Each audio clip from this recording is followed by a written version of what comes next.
Hello student, welcome to the channel.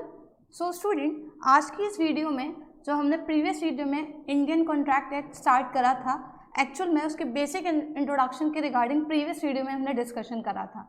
आज की video में हम इनिशियल आस्पेक्ट जो हैं हमारे इंडियन कॉन्ट्रैक्ट एक्ट से रिलेटेड उनको डिस्कस करेंगे। प्रीवियस वीडियो के अंदर हमने ये चीज़ डिस्कस करी थी कि एक्चुअल में जो मर्केंटाइल लॉ हम पढ़ रहे हैं वो क्यों पढ़ रहे हैं और कोई पर्टिकुलर एक्ट कैसे बनता है, क्यों बनाए जाते हैं, रूल्स एंड रेगुलेशन लॉ हम क्यों पढ़ते हैं, क्यों बनाया जाता है, सो ऑन। सो आज से हम स्टार्ट करेंगे मेन हमारा जो इंडियन कॉन्ट्रैक्ट एक्ट है। Okay, Indian contract act, and as you know because we have discussed in the previous video that it came into effect on 1872। 1872 में क्या हुआ, ये इम्प्लीमेंट हुआ था। The date was 1st and the month was September, 1st September 1872। Okay, so previously हमने contract के meaning को या एक्ट क्या होता है, कैसे आता है, उसको हम डिस्कस कर चुके थे।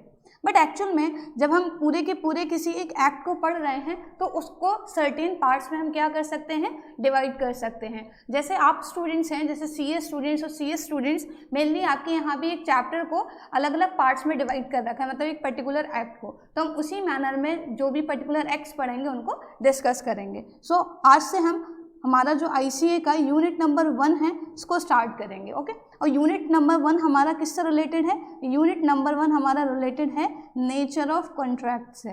किससे रिलेटेड है? नेचर ऑफ कॉन्ट्रैक्ट से रिलेटेड है हमारा यूनिट नंबर 1। इसमें हम कॉन्ट्रैक्ट के रिगार्डिंग जो इनिशियल और असेंशियल एस्पेक्ट्स हैं उनको डिस्कस करेंगे। तो चलिए स्टार्ट करते हैं मेन टॉपिक को। सो स्टूडेंट, जैसे हम प्रीवियसली डिस्कस कर चुके हैं कि कॉन्ट्रैक्ट क्या है, बट मैं फिर भी एक सम अप फॉर्म में आपको बता दूं कि कॉन्ट्रैक्ट क्या होता है। So contract is an agreement which is enforceable by law. So हमने देखा कि कॉन्ट्रैक्ट किसका रिजल्ट है? When there is an agreement और वो एग्रीमेंट क्या हो? एनफोर्सेबल बाय लॉ हो। क्या हो? एनफोर्सेबिलिटी ऑफ लॉ हो अगर किसी एग्रीमेंट में, तो वो किस में कन्वर्ट हो जाता है? वो कॉन्ट्रैक्ट में कन्वर्ट हो जाता है। ओके, और ये बात हमें कैसे पता चलती है? How can we say that when an agreement is enforceable by law then it is considered as a contract? Because ये बात हमें खुद जो कॉन्ट्रैक्ट को डील करने वाला है, गवर्न करने वाला कानून है हमारे देश के अंदर, ये हमें बताता है। और ये बात हमें कहाँ से पता चलती है? इस एक्ट के स्पेसिफिक सेक्शन 2 से। और सेक्शन 2 जैसे मैंने प्रीवियसली बताया था, डेफिनेशन सेक्शन होता है, डिक्शनरी सेक्शन होता है। किसी भी एक्ट के अंदर जो भी वर्ड्स हम गो थ्रू करते हैं उनका एग्जैक्ट मीनिंग क्या होगा उस एक्ट में, ये कहाँ डिफाइन होता है? Section 2। And the clause is H, only the we can say the thing very with respect to the definition is the clause. Okay, सब जो सेक्शन है मेनली वो सेम रहता है, दैट इज सेक्शन 2।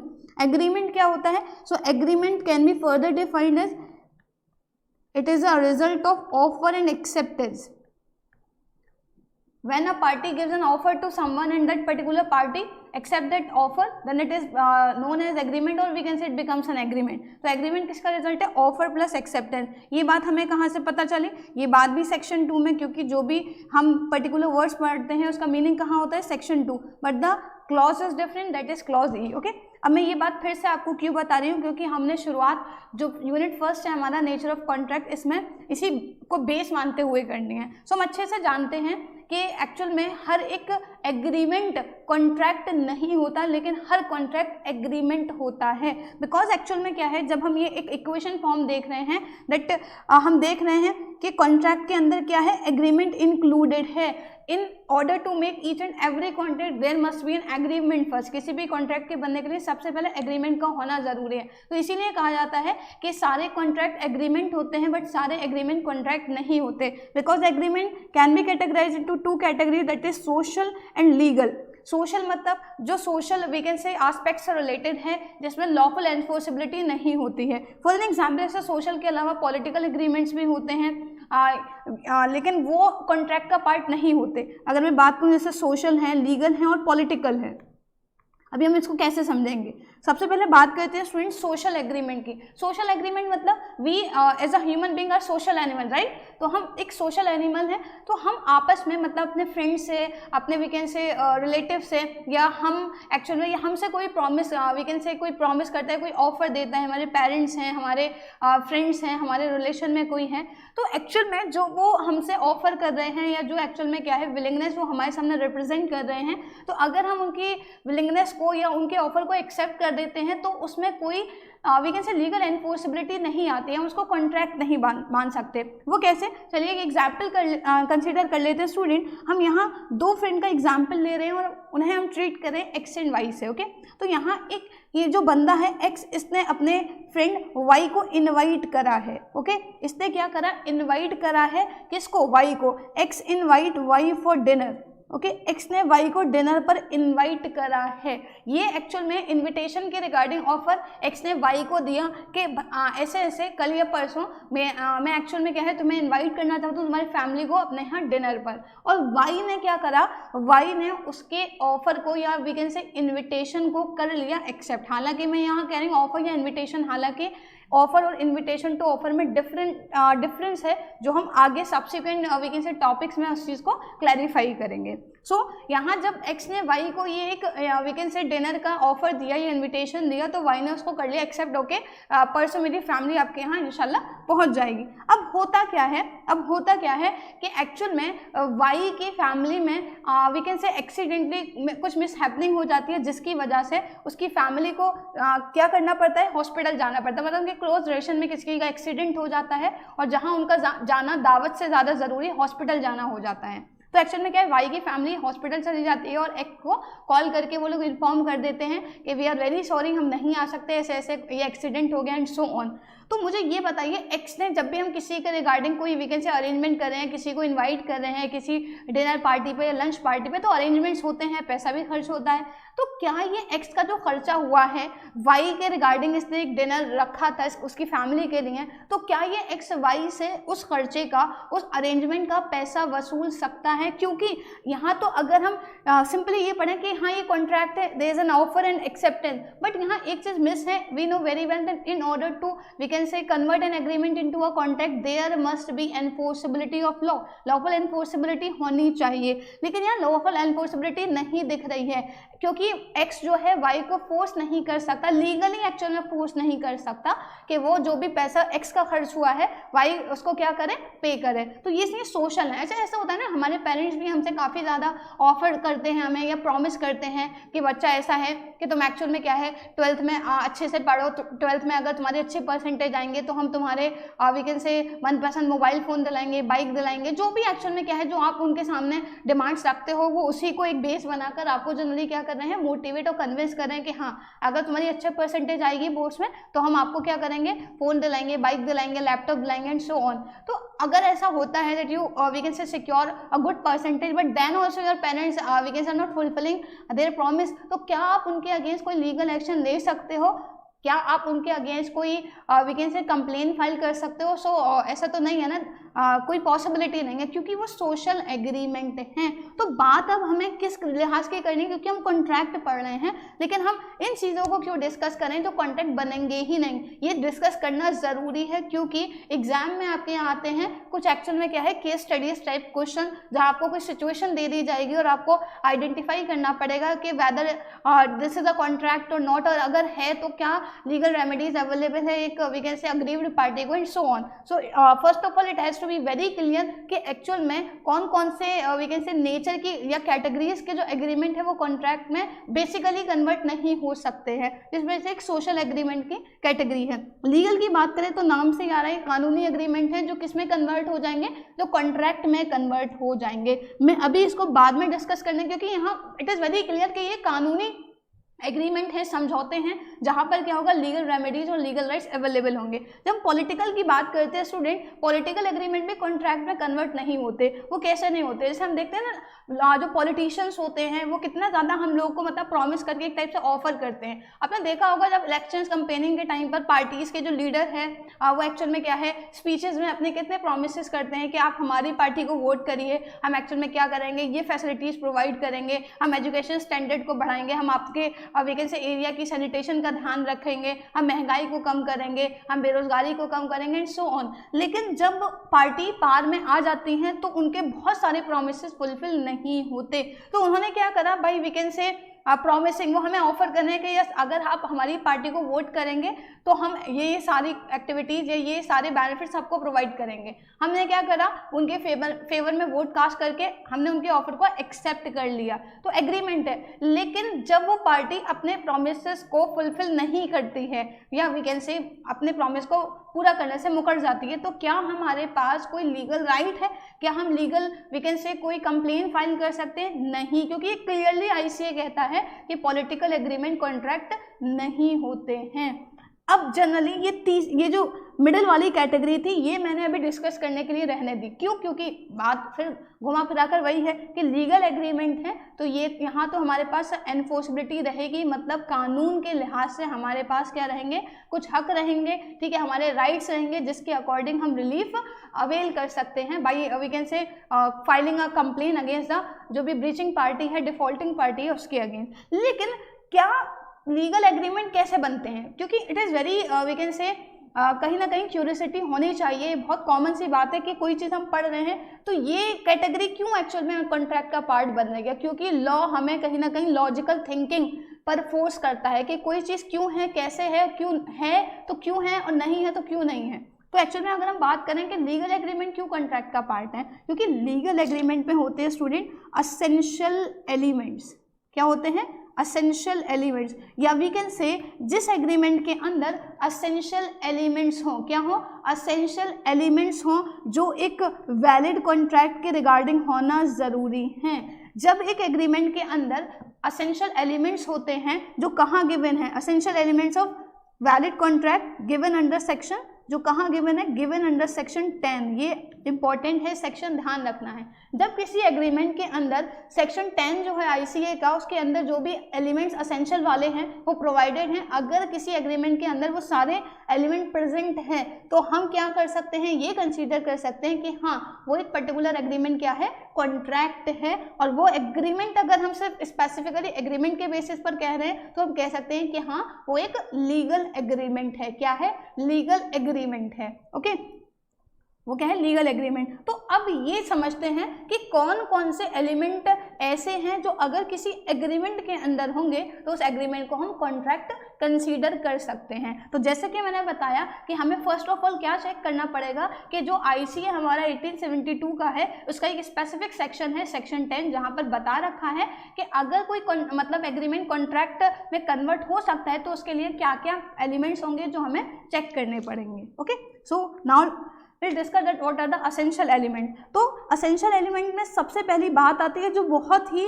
जेन्युइन भी है और ऑब्वियस है, that there must be at least 2 parties. कम से कम कितनी पार्टीज का होना ज़रूरी है? कम से कम 2 पार्टीज होनी चाहिए। भाई हम सबसे पहले तो ये बात कर रहे हैं ना कि एग्रीमेंट कॉन्ट्रैक्ट में कैसे बनेगा। तो भाई एग्रीमेंट क्या है? ऑफर एंड एक्सेप्टेंस, मतलब एक बंदा ऑफर दे रहा है और एक्चुअल में क्या है, दूसरे पार्टी उसके ऑफर को इट डिपेंड्स कि वो एक्सेप्ट भी कर सकती है, रिजेक्ट भी कर सकती है, लेकिन कम से कम तो 2 पार्टी है ना। और वो 2 पार्टीज को हम नाम देते हैं ऑफरर एंड ऑफरी। वो 2 पार्टीज जो है उनके नाम क्या है? एक होता है ऑफरर एंड एक होता है ऑफरी। ऑफरर कौन? जो ऑफर देगा, one who gives the offer is known as an offeror, और जिसको ऑफर दिया जा रहा है वो कौन होगा? वो होगा हमारा ऑफरी। तो कम से कम, अच्छा कम से कम है, ज़्यादा से ज़्यादा कितनी भी हो सकती है, ये मिनिमम है कि कम से कम 2 पार्टीज होनी ज़रूरी हैं। ओके, इसके अलावा there must be free consent of the parties. Parties जो है मतलब कम से कम 2 पार्टीज हो, पार्टीज की कंसेंट जो है वो फ्री होनी चाहिए। कंसेंट का मतलब मंजूरी जो है। एक्चुअल में ना ऑफर देने वाली पार्टी के ऊपर कोई प्रेशर होना चाहिए, ना ही जो एक्सेप्टिंग पार्टी है मतलब जो ऑफरी है उसके ऊपर कोई प्रेशर होना चाहिए। ऐसा नहीं कि कोई बंदा प्रेशर के तौर पर कोई ऑफर दे रहा है हालांकि वो विलिंग नहीं है उस पर्टिकुलर ऑफर को देने के लिए, या ऑन दी अदर हैंड जो एक्चुअल में क्या है ऑफरी है, प्रपोजी प्रॉमिसी है, उसको फोर्स करा जा रहा है किसी एक पर्टिकुलर ऑफर को एक्सेप्ट करने है के रिगार्डिंग। तो यहाँ तो एक्चुअल में क्या है, आप विलिंगनेस को बिल्कुल क्या कर रहे हो, बायकॉट कर रहे हो, विलिंगनेस है ही नहीं, तो ये कॉन्ट्रैक्ट कैसे बन सकता है। इसलिए सेक्शन 10 क्या कहता है कि पार्टीज की कंसेंट या मंजूरी फ्री होना जरूरी है। अब फ्री से अगर हम बात करें तो फ्री कब कब नहीं हो सकती, किसी पार्टी की कंसेंट जो है वो कब फ्री नहीं कहलाई जाती। तो इसके रिगार्डिंग सेक्शन 10 हमें क्या करता है, डिटेल बताता है। हालांकि वो डिटेलिंग और ज़्यादा जब हम वॉइडेबल कॉन्ट्रैक्ट की कैटेगरी पढ़ते हैं वहाँ डिस्कस करेंगे, लेकिन मैं आपको बता दूं कंसेंट कब फ्री नहीं होती। When a consent is not said to be free, when a consent is not said to be free, कब हम कंसेंट को फ्री नहीं कंसीडर कर सकते हैं, when it is caused by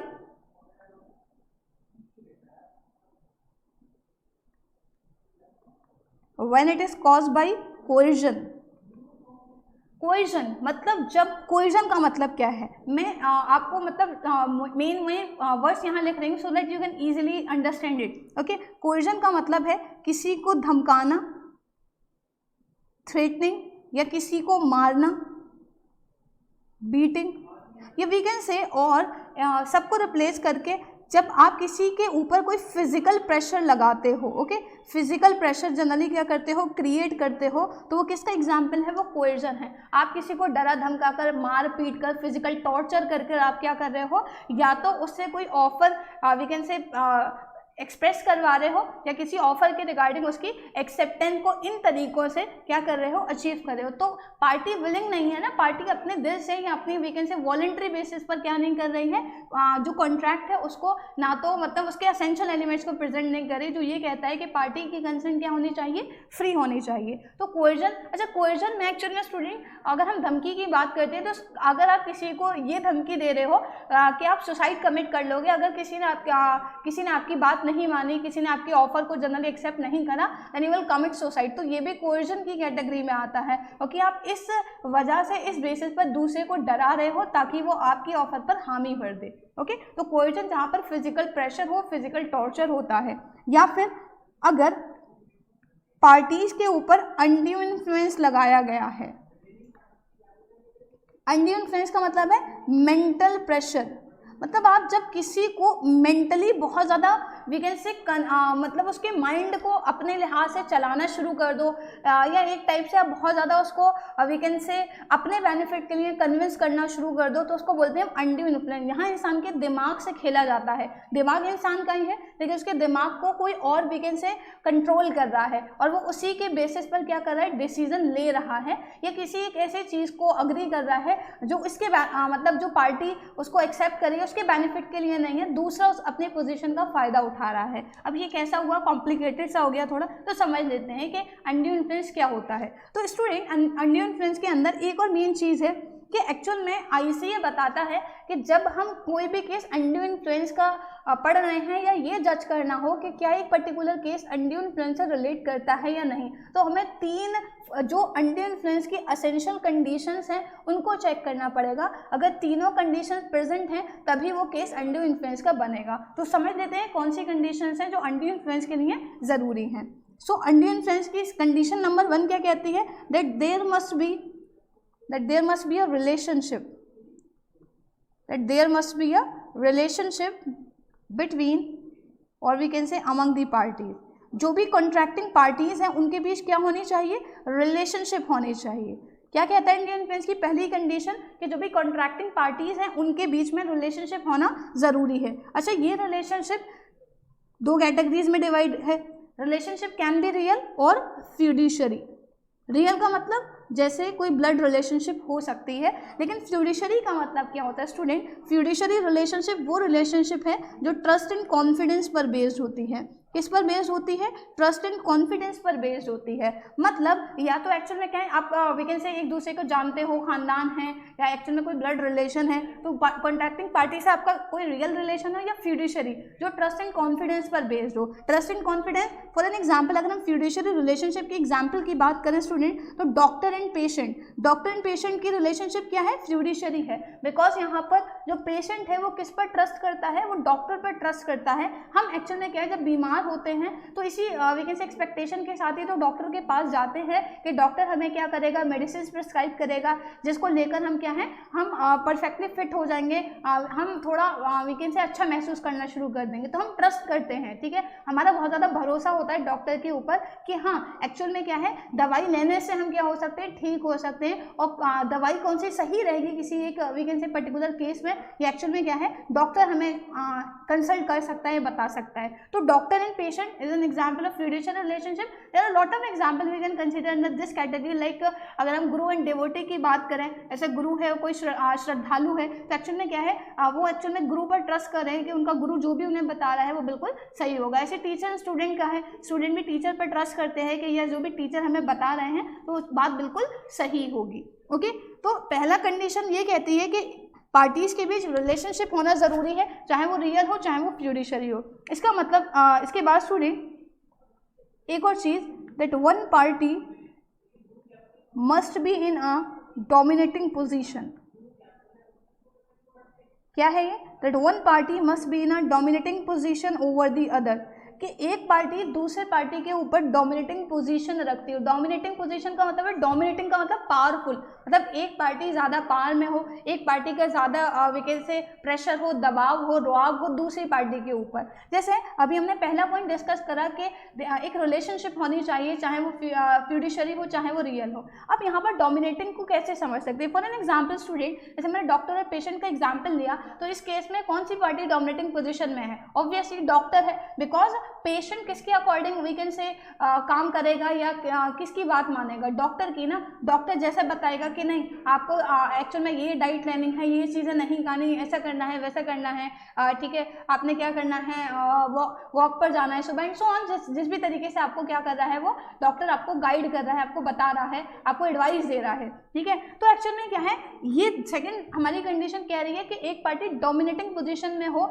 मतलब एक पावरफुल पोजीशन में होनी चाहिए। फॉर एन एग्जाम्पल स्टूडेंट, अगर हम पेरेंट्स और चिल्ड्रन के बीच की बात करें तो रियल रिलेशनशिप है, और यहाँ पर कौन डोमिनेटिंग पोजीशन में है? ऑब्वियसली पेरेंट्स, क्योंकि एक्चुअल में क्या है, पेरेंट्स हमारे ऊपर मतलब क्या है, ज़्यादा we can say powerful position है, बिकॉज ऑब्वियसली वो हमारे पेरेंट्स हैं, हम कितने ही बड़े हो जाए लेकिन एक्चुअल में उनके लिए छोटे ही रहते हैं। तो सेकंड कंडीशन कहती है कि एक पार्टी डोमिनेटिंग पोजीशन में होनी चाहिए। And the most important and the last condition is the party having dominating position, this very important, the party having dominating position,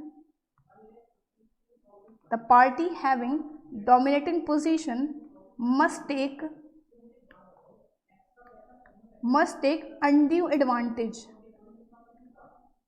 Party having dominating position must take undue advantage of that position. मतलब जो party powerful position में है, dominating position में है, वो अपनी position का गलत इस्तेमाल कर रही है।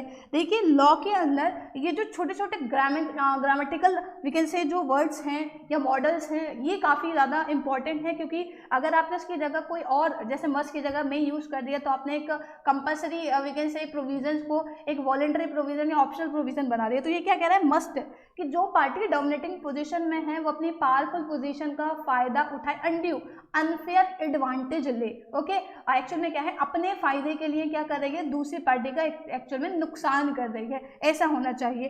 अब ये तीनों कंडीशन का सेटिस्फाइड होना ज़रूरी है, तभी केस किसका होगा, अनड्यू इन्फ्लुएंस का होगा। अब हम कैसे समझ सकते हैं, हम एक एग्जाम्पल ले लेते हैं स्टूडेंट, हम एक एग्जाम्पल ले लेते हैं, ठीक है। हम एग्जाम्पल ले रहे हैं गुरु एंड डिवोटी का। ओके, हम एग्जाम्पल ले रहे हैं गुरु एंड डिवोटी का। तो सबसे पहले ये जो एग्जाम्पल है, पहली कंडीशन चेक करते हैं, क्या इन दोनों के बीच एक रिलेशनशिप है? पहली कंडीशन यस है। कौन सी रिलेशनशिप? देखिए मैं पॉइंट में आंसर लिख रही हूँ कि जो पहला पॉइंट था कि रिलेशनशिप होनी चाहिए, यस यहाँ पर रिलेशनशिप है। कौन सी रिलेशनशिप है? फ्यूडिशरी रिलेशनशिप है। ओके, सेकंड क्या कह रहा है, सेकंड कंडीशन क्या कहती है कि एक पार्टी दूसरे के ऊपर डोमिनेटिंग पोजीशन रखती है। इस केस में है इक्वल स्टेटस की पार्टी नहीं है ना यहाँ पर, नहीं, एक एक्चुअल में क्या है, हायर या पावरफुल पोजीशन रखती है, और वो कौन है, गुरु। ओके, अब तीसरी कंडीशन तो जब पता चलेगी जब हम केस डिस्कस करें ना, ठीक है। तो हम केस डिस्कस करते हैं, हम ये एग्जाम्पल इसी बेसिस पर ले रहे हैं, तो हम ये मान रहे हैं कि एक्चुअल में एक डिवोटी होता है जो अपने गुरु के पास जाता है, जो उनको बहुत मानता है, ओके, तो वो उन्हें बताता है कि एक्चुअल में मेरे पास सब कुछ है, मेरे पास दौलत है, शोहरत है, इज्जत है, सब है, लेकिन सुकून नहीं है, ओके, एक मेंटल जो रिलीफ होता है वो नहीं मिल रहा, दिली और दिमागी सुकून नहीं है। तो जो गुरुजी हैं वो उन्हें बताते हैं कि क्या करना है, भाई जो दुनिया है उसके साथ साथ भगवान को भी याद रखना है, या जो भी, please don't we can say related with a particular religion, चाहे वो actual guru, it is not related with we can say particular religion, चाहे एक्चुअल में क्या है कोई मौलाना है, तो वो कह रहे हैं कि हाँ आपको क्या करना है, दीन, दुनिया के साथ साथ दीन भी और एक्चुअल में ऊपर वाले को भी याद रखना है। वो कहते हैं कि इससे ये जब होगा आपको दिली और दिमागी सुकून तब मिलेगा जब आप अपनी मतलब अपने संपत्ति में से, अपने वीकेंड से जो भी कमाते हो उसमें से ज़्यादा आप अच्छे कामों में खर्च करोगे। और धीरे धीरे मतलब वो जैसे फॉर एन एग्जांपल कोई चैरिटेबल ट्रस्ट के रिगार्डिंग उन्हें सजेस्ट करते हैं कि आप पैसा दो, जो एक्चुअल में क्या है यतीम हैं, गरीब हैं, उनको मदद करो। और फिर एक दिन गुरु जी ये कहते हैं कि भाई ये तुम्हारी जो प्रॉपर्टी है किसी काम की नहीं है, इतने अनाथ बच्चे हैं, ये हैं, ऐसा है वैसा है, तो तुम ये प्रॉपर्टी जो है अपनी ये क्या करो, आश्रम के नाम, मदरसे के नाम, जो भी है आप क्या कर दो उसको नाम, मतलब इन पर्टिकुलर वीकेंड से जो भी इंस्टीट्यूशंस हैं उनके नाम आप कर दो। और वो बंदा क्योंकि उसे अच्छा लग रहा है ये काम करके, बिकॉज अच्छे ही काम है ये जो भी एक्चुअल में करे, अब उसने अपनी प्रॉपर्टी भी क्या करे उस पर्टिकुलर इंस्टीट्यूशन के नाम कर दी। अब बाद में उसे एहसास हुआ कि एक्चुअल में क्या है उसका बिजनेस बहुत ज़्यादा फ्लॉप हो गया, वो पर्टिकुलरली फिर लॉस में जाने लगा एंड सो ऑन। फिर से लगा कि मेरे पास तो अब सब कुछ चला गया, उसका बिजनेस भी बिल्कुल फ्लॉप हो गया, उसके पास ज़्यादा वीकेंड से सेविंग्स नहीं थी, वो अच्छे से जिस स्टैंडर्ड की लाइफ सर्वाइव कर रहा था पहले वो उस तरीके से नहीं कर पा रहा था एंड सो ऑन। तो वो उसे फिर ये एहसास होता है कि भाई जिन लोगों ने मुझे गाइड करा था, जिनको मैं अपना वीकेंड से उस्ताद या गुरु मानता था, उन्होंने क्या करा, उन्होंने मेरे से धोखा करा। वो तो आराम से ऐशो आराम की ज़िंदगी जी रहे हैं और मुझसे कह रहे थे कि अगर तो वैसी ज़िंदगी इसलिए तुम्हें सुकून नहीं मिल रहा, तो वो उनके अगेंस्ट एक्शन लेना चाहता है। और उसका कहना ये है कि इन्होंने मुझे, हालांकि मैंने उस टाइम पर वीकेंड से अपनी मर्जी से साइन करे या वीकेंड से उस प्रॉपर्टी को ट्रांसफ़र करा, लेकिन एक्चुअल में मेरे दिमाग के साथ खिलवाड़ करा गया था, मेरे ऊपर मेंटल प्रेशर क्रिएट करा गया था। तो क्या ये केस अनड्यू इन्फ्लुएंस का होगा? The answer will be yes, क्योंकि जैसे मैंने दो कंडीशन बता दी हूँ। यहाँ जो गुरुजी हैं ये क्या कर रहे हैं, जो उस्ताद जी हैं ये क्या कर रहे हैं, ये अपनी पोजीशन का अनड्यू एडवांटेज ले रहे हैं। So in this case we can say, in this case जो गुरुजी हैं वो क्या कर रहे हैं, गुरुजी टेकिंग द अनड्यू एडवांटेज, जो हम अपने एग्जाम्पल में कंसीडर कर रहे हैं। ओके, तो अगर ये तीनों कंडीशन सेटिस्फाइड है तभी केस किसका बनेगा स्टूडेंट, अनड्यू इन्फ्लुएंस का बनेगा। तो पार्टी की कंसेंट कब फ्री होती है? पहला केस हमने देखा जब कोएजन हो, किसी को आपने डरा धमकाकर मार पीट के उसकी कंसेंट ली है। दूसरा अनड्यू इन्फ्लुएंस, जिसमें तीन कंडीशन आपने चेक करनी पड़ेंगे, तीनों की तीनों कंडीशन सेटिस्फाइड होना इक्वली इंपॉर्टेंट है। ओके, इक्वली इंपॉर्टेंट है। अब इसके बाद स्टूडेंट जो हमारा फ्री कंसेंट में तीसरा केस आता है दैट इज फ्रॉड। फ्रॉड का मतलब है क्या? Intention to deceive someone, intention to deceive someone, कि एक्चुअल में आपकी नीयत ही किसी को क्या है, धोखा देने की है। आपकी नीयत ही किसी को धोखा देने की है, मतलब आपने जिसको जो भी ऑफर दिया या आप काम करवा रहे हो उसमें आपका मकसद क्या है कि आप उस पार्टी को हार्म करना चाहते हो, चाहे पैसे से, चाहे वीकेंड से प्रॉपर्टी से, चाहे वीकेंड से पर्सनली, किसी भी तरीके से आप क्या करना चाहते हो, उसको मतलब नुकसान पहुंचाना चाहते हो। तो एक्चुअल में क्या है, आपने फ्रॉडुलेंट एक्टिविटीज़ का इस्तेमाल करा और लोगों को अपने वीकेंड से जो आपका ट्रैप है उसमें आपने फंसा लिया। तो उसमें भी क्या है कि पार्टीज़ की कंसेंट फ्री नहीं है, क्योंकि अपने धोखे से वो एग्रीमेंट या कॉन्ट्रैक्ट आपने क्या करा लिया, साइन करा लिया। अगर हम फ्रॉड की बात करें तो फ्रॉड अपने आप में एक डिटेल्ड एस्पेक्ट है स्टूडेंट। अभी सिर्फ हम असेंशियल एलिमेंट्स की बात कर रहे हैं, हम वर्डेबल कॉन्टेक्स्ट जैसे मैंने बताया था, जब हम पढ़ेंगे तब इन चीज़ों को और डिटेल में बात करेंगे। इसके अलावा स्टूडेंट एक केस आता है मिस्टेक का। मिस्टेक में क्या होता है, मिस्टेक जनरली क्या है, it refers to an erroneous belief. Okay, जब हम किसी गलत चीज़ में यकीन कर लेते हैं जो हमें लगता है कि सही है लेकिन असल में सही नहीं होती, तो अपनी गलती के वजह से या अपने वीकेंड से जो हमें ये लग रहा है कि हाँ ये चीज़ सही है जबकि वो सही नहीं है, तो हमारी गलत फहमी की वजह से हम जो गलत चीज़ को सही मानकर किसी वीकेंड से एग्रीमेंट में जा रहे हैं और हमारी गलत फहमी को बढ़ावा दिया जा रहा है, उसको सच का रूप दिया जा रहा है। ओके, तो एक्चुअल में क्या है, इसमें पार्टी अग्री कर लेती है, फिर कॉन्ट्रैक्ट बन रहा है, तो क्या कॉन्ट्रैक्ट बन पाएगा? नहीं, क्योंकि पार्टीज़ की कंसेंट फ्री नहीं है। ओके। हालांकि मिस्टेक के केस में कॉन्ट्रैक्ट वैलिड भी हो सकता है। जब हम आगे टाइप्स ऑफ कॉन्ट्रैक्ट की बात करेंगे तब इन चीज़ों को और समझेंगे कि इन सारे केसेस में अगर इन जरिए से कोई भी वीकेंड से कंसेंट ली गई है तो इसका फ़र्क कॉन्ट्रैक्ट पर क्या पड़ेगा, वो जब हम समझ सकते हैं, हमें ये पता हो कि कॉन्ट्रैक्ट कितने टाइप का होता है, जो हम आगे की वीडियोज़ में डिस्कस करेंगे। सो प्लीज़ उसके लिए घबराएं नहीं। और मैं लॉ के रिगार्डिंग चीज़ आपको बता दूँ स्टूडेंट कि लॉ एक ऐसा सब्जेक्ट है जहाँ हम जितने पीछे जाएंगे, जितने आगे जाएंगे, उतना हमें पीछे जाना पड़ेगा, क्योंकि जो चीज़ हमें पहले बता दी फिर उसकी डिटेलिंग, फिर उसके सब जो पॉइंट्स हैं, सब रिलेटेड एस्पेक्ट्स हैं, वो हम आगे पढ़ते हैं। तो इसीलिए जितना हम आगे जाएंगे उतना हमें पीछे भी चीज़ों को डिस्कस करना पड़ेगा। इसके अलावा student last one under the category of notes of free consent is misrepresentation.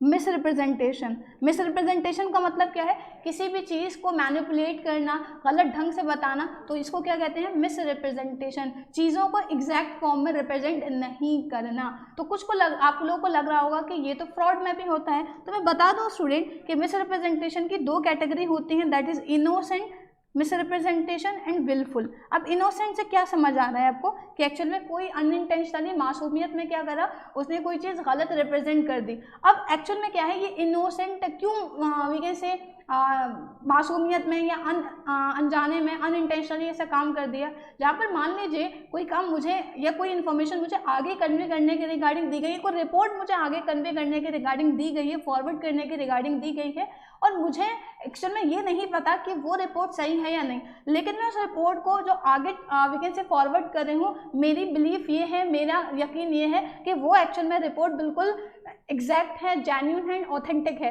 तो मैं इस कहीं ना कहीं गलत काम में जो वीकेंड से रिपोर्ट में मैनिपुलेशन करा गया है या मिसरिप्रेजेंटेशन करी गई है, मैं इसमें इन्वॉल्व नहीं हूँ। तो मेरी तरफ से मिसरिप्रेजेंटेशन कैसी होगी, इनोसेंट। विलफुल का मतलब जहाँ आप जानते हो कि हाँ यहाँ पर चीज़ों के साथ क्या करा गया है, कुछ फेरबदल करा गया है। जैसे अगर हम बात करें, जो भी कंपनी है वो बहुत ज़्यादा we can say in order to get their firms safe from tax क्या करती हैं, टैक्स इवेजन करती हैं, टैक्स की चोरी करती हैं, जहाँ पर अपने एक्सपेंसेस को बढ़ा चढ़ा कर दिखाती है, इनकम को कम दिखाती है, miss statement in financial statement generally, तो आपने अकाउंट में पढ़ा होगा, सुना होगा। तो जब विलफुल है, आप जानबूझकर कर रहे हो, तो विलफुल मिसरिप्रेजेंटेशन किस में कन्वर्ट हो जाती है स्टूडेंट, फ्रॉड, क्योंकि आपकी जो नीयत है वो धोखा देने की है, वो एक्चुअल में गलत काम कर रहे हो आप, जो किसी को भी, चाहे वो गवर्नमेंट को धोखा दे रहे हो, अपने आप क्लाइंट्स को धोखा दे रहे हो, किसी को भी धोखा दे रहे हो। ओके, तो जहाँ पर भी नीयत आपकी जनरली क्या है, स्टार्टिंग से ही, बिगिनिंग से ही क्या है, किसी को नुकसान या किसी को हार्म करने की है, तो किस में कन्वर्ट होता है, फ्रॉड। इसीलिए विलफुल मिसरिप्रेजेंटेशन किस में कन्वर्ट हो जाती है स्टूडेंट, फ्रॉड में कन्वर्ट हो जाती है। तो यहाँ पर हमने दो अभी एसेंशियल एलिमेंट्स देखे हैं। तीसरे की अगर हम बात करें स्टूडेंट, सो तीसरा एलिमेंट क्या कहता है, the parties must be competent to enter into a contract, must be competent to contract, मतलब जो भी पार्टीज हैं वो क्या होनी चाहिए, कॉम्पिटेंट मतलब कैपेबल होनी चाहिए, उनके अंदर कैपेबिलिटी होनी चाहिए कि कॉन्ट्रैक्ट से जो भी we can say obligations arise हो रही है, because it is very we can say common and obvious कि कॉन्ट्रैक्ट से कुछ ना कुछ जिम्मेदारियां, कुछ ना कुछ ऑब्लिगेशंस पार्टीज के रिगार्डिंग अराइज हो जाती हैं। तो क्या वो पार्टी अपने रिगार्डिंग जो ऑब्लिगेशंस अराइज हुई हैं उनको फुलफिल करने के रिगार्डिंग, उनको सेटिस्फाई करने के रिगार्डिंग कैपेबल है या नहीं है, कॉम्पिटेंट है या नहीं है, ये बात प्रेजेंट होना किसी एग्रीमेंट के अंदर बहुत ज़्यादा इंपॉर्टेंट है। अब हम कॉम्पिटेंट पार्टीज की बात करें स्टूडेंट, तो आईसीए ये कहता है, हालांकि इसके रिगार्डिंग सेक्शन 11 अलग है, ओके, जो सेक्शन 10 में, लेकिन उसको डिटेल में बताने के रिगार्डिंग सेक्शन 11 भी है, लेकिन अभी हम सेक्शन 10 डिस्कस करें। तो कॉन्ट्रैक्ट एक्ट हमें ये बताता है कि कौन कौन सी पार्टीज कॉम्पिटेंट हैं। तो ये कहते हैं कि एक वैलिड कॉन्ट्रैक्ट बनाने के लिए पार्टीज का मेजर होना जरूरी है। मेजर मतलब कि पार्टीज जनरली क्या हो, 18+ होना जरूरी है। हालांकि मेजर 18+ ही होगा या माइनर 18 बिलो होता है, ये बात ये एक्चुअल में वी कैन से क्लैरिफिकेशन हमें दे रखा है इंडियन मेजॉरिटी एक्ट के अंदर। जो एक्चुअल में डेफिनेशन है वो कहाँ गिवन है, इंडियन मेजॉरिटी एक्ट 1875 के अंदर। इसके अलावा पर्सन कौन होना चाहिए, साउंड माइंड, एक ऐसा पर्सन जो एक्चुअल में क्या है, मेंटली कैपेबल है सही डिसीजन लेने के रिगार्डिंग, और साथ के साथ जो भी कॉन्ट्रैक्ट से ऑब्लिगेशंस अराइज हुई हैं उनको सोच समझकर परफॉर्म करने के regarding. And the last category is persons not disqualified by law, persons not disqualified by law, मतलब वो कैटेगरीज ऑफ पर्सन जिनको लॉ ने डिस्क्वालीफाई नहीं कर रखा है कॉन्ट्रैक्ट में एंटर होने के regarding. Okay, persons not disqualified by law. अब कौन कौन से ऐसे पर्सन है जो डिस्क्वालीफाइड बाय लॉ नहीं है वो हम आगे वीडियो में डिस्कस करेंगे। जो क्या, जैसे मैंने बताया ये सेक्शन 10 के अंदर एलिमेंट है, लेकिन सेक्शन 11 इन चीज़ों को और डिटेल में बताता है। इसके अलावा स्टूडेंट अगर हम बात करें तो सेक्शन 10 ये भी कहता है कि देयर मस्ट बी, जो भी वी कैन से कॉन्ट्रैक्ट हम कर रहे हैं उसका जो ऑब्जेक्ट है वो लीगल होना चाहिए। जिस मकसद से, ठीक है, जो मकसद है कॉन्ट्रैक्ट बनाने का वो मकसद बिल्कुल लॉफुल होना चाहिए, लीगल होना चाहिए। ओके, तो लीगल ऑब्जेक्ट होना बहुत ज़्यादा ज़रूरी है किसी भी एग्रीमेंट के कॉन्ट्रैक्ट में कन्वर्ट होने के रिगार्डिंग। जो भी ऑब्जेक्ट है, जो basis of we can say contract है, that must be lawful and legal. For an example कैसे हम कह सकते हैं कि यस ये पर्टिकुलर ऑब्जेक्ट लीगल नहीं है। हम एग्जाम्पल कंसीडर कर लेते हैं स्टूडेंट। हम एग्जाम्पल कंसीडर कर रहे हैं, we are taking here the example with A and B. Okay, A and B को हम एग्जाम्पल में कंसीडर कर रहे हैं, जहां ए ने एक्चुअल में क्या करा है, ऑफर दिया है बी को। इसने ऑफर दिया है कि ए सी का मर्डर करवाना चाहता है या ए सी को मरवाना चाहता है। ए ने बी को ऑफर दिया टू किल सी, किसको मारने के रिगार्डिंग, सी को मारने के रिगार्डिंग। अब यहाँ ये ऑब्जेक्ट ही तो है कि एक्चुअल में ये ऑफर दे रहा है बी को कि तुम्हें क्या करना है, सी को मारना है। ये कॉन्ट्रैक्ट क्लियर है, जो वी कैन से कॉन्ट्रैक्ट लेता है। अब देखो कॉन्ट्रैक्ट हम यूज़ करते हैं, लेकिन वो कॉन्ट्रैक्ट वैलिड है या नहीं। हम वैलिड कॉन्ट्रैक्ट जो मानने हैं, जो एनफोर्सेबल है, उसके एसेंशियल एलिमेंट को डिस्कस कर रहे हैं। और उसके बदले में उसने कहा कि मैं तुम्हें 50,000 रुपये दूंगा। तो क्या एक्चुअल में ये जो कॉन्ट्रैक्ट का बेसिस है कि आप मतलब ये जो ए है ये सी को मरवाना चाह रहा है, क्या ये इसकी नियत, ये बेसिस जो है बिल्कुल लॉफुल है, लीगल है? किसी को मारना या किसी भी को किसी भी तरीके से हार्म करने की इजाज़त क्या हमारा कानून हमें देता है? बिल्कुल नहीं। तो ऑब्जेक्ट यहाँ है इलीगल या अनलॉफुल, इसलिए वैलिड कॉन्ट्रैक्ट नहीं बनेगा। तो वैलिड कॉन्ट्रैक्ट के लिए क्या होना ज़रूरी है, जो ऑब्जेक्ट है कॉन्ट्रैक्ट का, एग्रीमेंट का, वी कैन से वो लीगल होना ज़रूरी है। इसके अलावा स्टूडेंट कंसिडरेशन का भी लीगल होना ज़रूरी है। कंसिडरेशन का मतलब अगर हम समझें तो कंसिडरेशन का मतलब है समथिंग इन रिटर्न, कि मतलब जो भी कॉन्ट्रैक्टिंग पार्टीज़ होती हैं वो किसी न किसी बेसिस पर कॉन्ट्रैक्ट बनाती हैं। तो एक्चुअल में क्या है, उन्हें कुछ ना कुछ ऑब्लिगेशंस परफॉर्म करनी पड़ती है। मतलब पार्टीज़ को एक के बदले में, एक के काम के बदले में कुछ वी कैन से काम करना पड़ेगा। जैसे फॉर एन एग्जाम्पल स्टूडेंट, जैसे आप मैं एक कॉमन सा एग्जाम्पल ले रही हूँ, आप शॉपिंग करने जाते हो तो आप एक किसी भी पर्टिकुलर सेलर से कोई भी सामान खरीदते हो तो आप पैसे देते हो, आपको सामान मिल रहा है पैसे के बदले में, और जो दुकानदार है, जो सेलर है, उसको क्या मिल रहा है, सामान के बदले में पैसे मिल रहे हैं। तो एक्चुअल में क्या है, ये कंसिडरेशन ये तो है कि दोनों पार्टीज को कुछ ना कुछ बदले में मिल रहा है। तो हमारा वैलिड कॉन्ट्रैक्ट का एलिमेंट कहता है सेक्शन 10 का कि कंसिडरेशन होना तो ज़रूरी है, वो लीगल होना ज़रूरी है। अच्छा, कंसिडरेशन लीगल से लॉ, क्योंकि कंसिडरेशन के रिगार्डिंग आईसीए ये भी कहता है कि consideration may be in cash and in kind. Consideration cash में भी हो सकता है, काइंड में भी हो सकता है, लेकिन कंसिडरेशन जिस भी एस्पेक्ट में हो रहा है वो लीगल होना, लॉफुल होना ज़रूरी है। ऐसा नहीं है कि कंसिडरेशन के तौर पर, समथिंग इन रिटर्न के तौर पर आप वो चीज़ें ऑफर कर रहे हो जो अनलॉफुल हैं। फॉर एन एग्जाम्पल, आप क्या कर रहे हो, आप drugs we can say in return offer कर रहे हो, आप ओपीएम जनरली दे रहे हो, आप वेपन्स दे रहे हो जो इलीगल हैं। तो ये कंसिडरेशन क्या है, ये कंसिडरेशन अनलॉफुल है, लीगल नहीं है। तो आईसीए का सेक्शन 10 ये कह रहा है कि एक्चुअल में क्या है, जो भी हमारा वी कैन से सेक्शन 10 के अंदर जो भी असेंशियल एलिमेंट्स हैं कि हमारा कंसिडरेशन भी क्या होना ज़रूरी है, लीगल होना ज़रूरी है, in order to we can say convert an agreement into a contract. Okay, so यहाँ तक हमने सेक्शन 10 के असेंशियल एलिमेंट्स को डिस्कस करा। And the last one is student agreement not expressly declare to be void. कि agreement को इस act ने पहले से ही बहुत डिटेल में, बहुत स्पष्टता के साथ वॉइड ना डिक्लेयर कर रखा हो।